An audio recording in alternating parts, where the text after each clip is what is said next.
this is Jeremy Corbyn, as Tomoflink just let us know. Like, Starmer is in real danger because Corbyn has started a party. I mean, how long has this party been up and running? Like, just a few days, if a week, maybe. It was sort of like early announced by Zara Sultana, I think maybe a month or so ago, but this is really like they finally picked it up in the last couple of weeks here.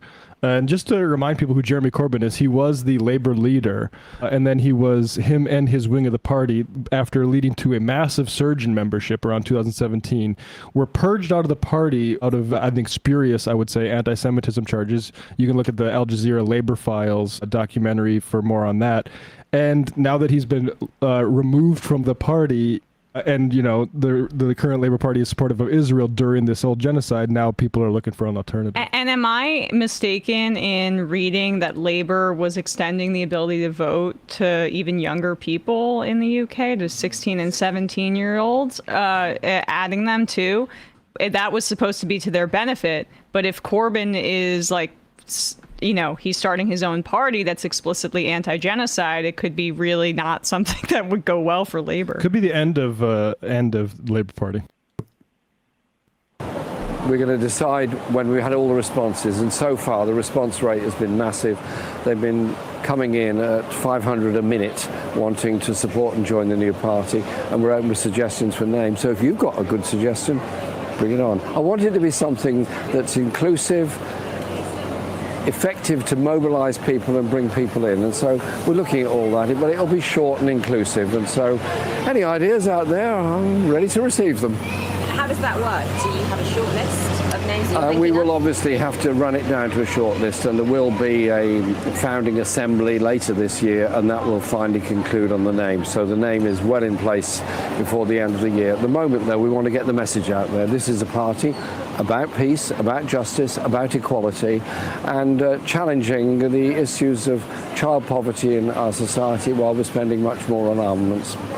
And then you've announced an inaugural conference. There's some speculation that will happen in the autumn. But yes. When is that? What would that look like? That will be hopefully mid-autumn time, but we haven't fixed the date for that yet. We want obviously to take soundings from those people that are signing up on the website, but also there are many independent groups around the country that in some cases have councillors, other cases they're local political activists, broadly in the same sort of political area.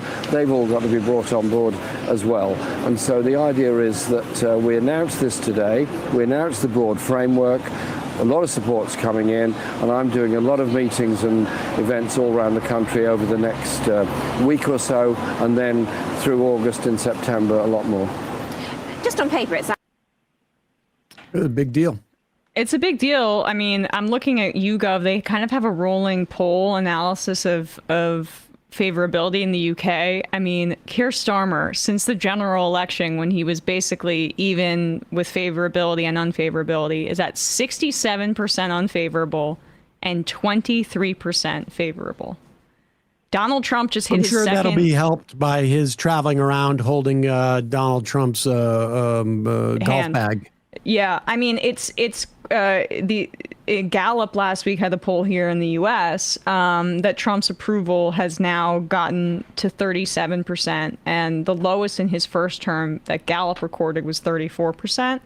So, like, that's a much worse favorability than Donald Trump has here right now that Starmer is experiencing. So, this moment is so horrible, but like when we see how the Harris campaign embraced these same consultants that were responsible for Labor's extremely weak victory last general election, there's a silver lining to this horrific moment, is that if those politics had won in this country, we might have been in an even worse situation, or I don't know, if the Democratic Party had seen that kind of approach validated.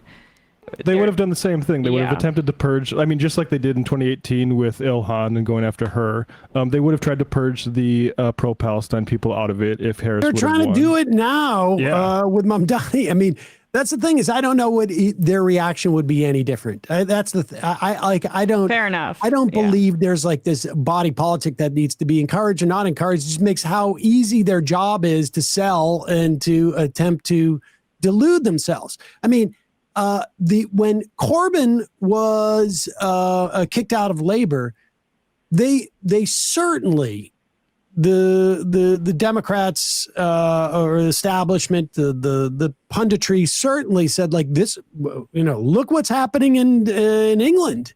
That is a blueprint for us. Now, you're not going to hear any of that.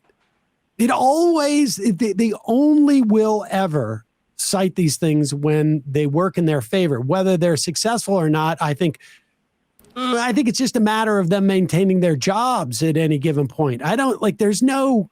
Fair enough. And it's not, there's nothing electing Harris, would have been a way better outcome for the world, given what we're seeing right now and for the country. That's not my argument that I'm making, but I think it makes it harder for them to make that argument here credibly. If we're lucky, the outcome of this will be to, jettison people. I mean, I can't believe Hunter Biden's been the only sort of remotely national Democratic figure who's called all these people to task.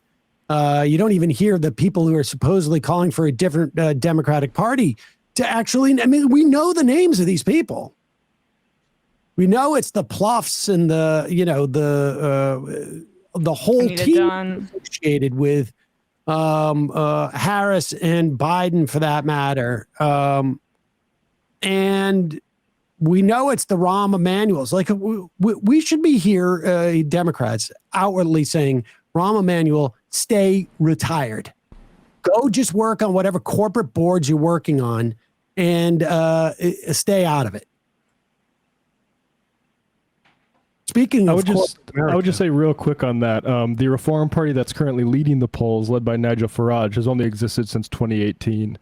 So, the parliamentary situation is a little bit different than ours. Yep. And that cuts both ways. One is that you can start up a new party like this, and it might have more traction than the other, being that on the good side, they can't expel, say, Zoran or Ilhan Omar just because they want to, because that's not how the Democratic Party works, as opposed to Labor. Hey, folks, don't forget to hit the subscribe button and check out our daily show. We do it every day at 12 p.m. Eastern for about 2.5 hours. We even take phone calls. You should check that out.